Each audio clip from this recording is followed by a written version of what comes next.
Thank you, Helium Comedy Club. It's great to be here. I haven't been going to bars that much lately. I don't know, just trying to drink less, you gotta do that sometimes.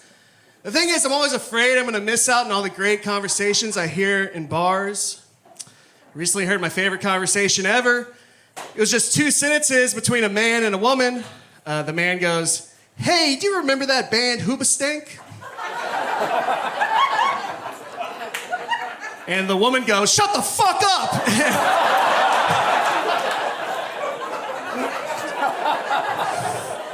It was the best short story ever written, so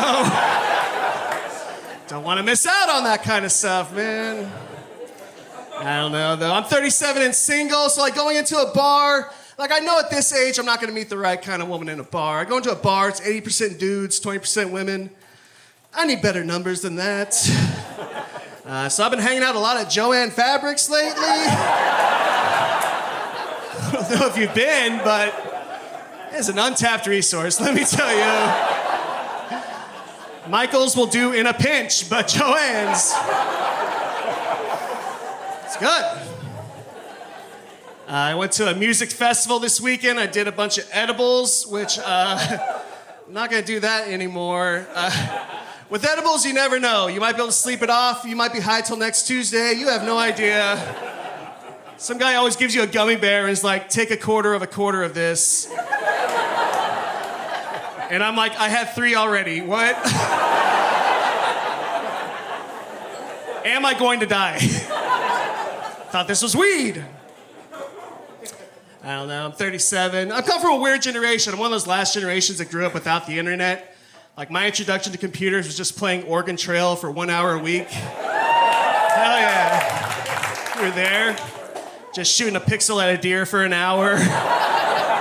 Apparently that's educational.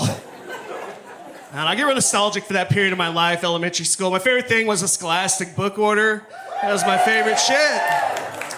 Teacher would come in, lay down that loose leaf order form on your desk. I'd take it home, beg my mom for a Garfield or something. And then I'd give it back to the teacher, she'd send it away. And then 6 months later, there's no Amazon Prime back then. 6 months later, a box would come back, she'd take that box, put it in front of the entire class. Then you get to find out which parents love their kids. I was very often a bookmark-only type of kid. My favorite thing about that, though, was the book fair. That was the main event. I'd walk into the library, they'd have everything you could ever want. They had Berenstain Bears, Animorphs, Goosebumps, Mad Libs. For some reason, a poster of a Lamborghini with a lightning bolt going down the back. It was all headlined by Ramona Quimby and Amelia Bedelia. Book fair was just the original festival. It's just Coachella for 8-year-olds. It's the best. I loved it. I am Mexican, in case you're wondering what flavor of brown I am. Cumin would be the flavor. Put that shit in everything.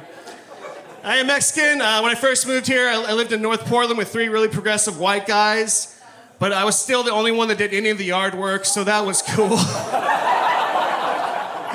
They'd be on the porch talking about immigration while I'm trimming the hedges behind them, just all right, fucking assholes.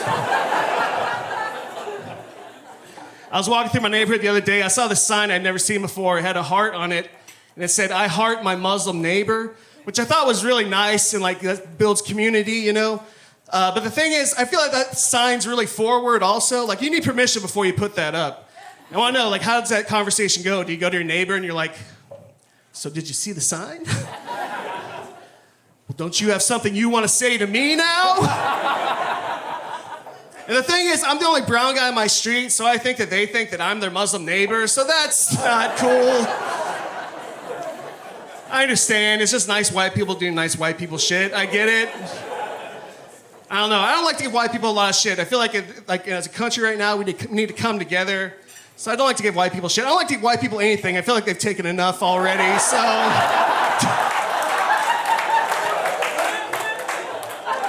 Quick turnaround on that joke, all right. I was walking into my local grocery store the other day, and from across the parking lot, I saw this young woman walking out to her car. She got catcalled by this guy, and so I'm like, it's 2019, I'm gonna say something I saw the Gillette commercial. I know what I'm supposed to do.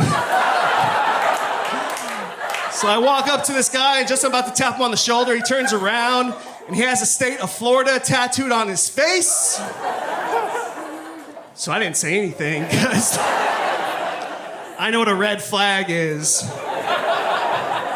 But if living in Portland's taught me anything, it's that thinking about saying the right thing but not doing it, it's just as good, so. Face of an ally here.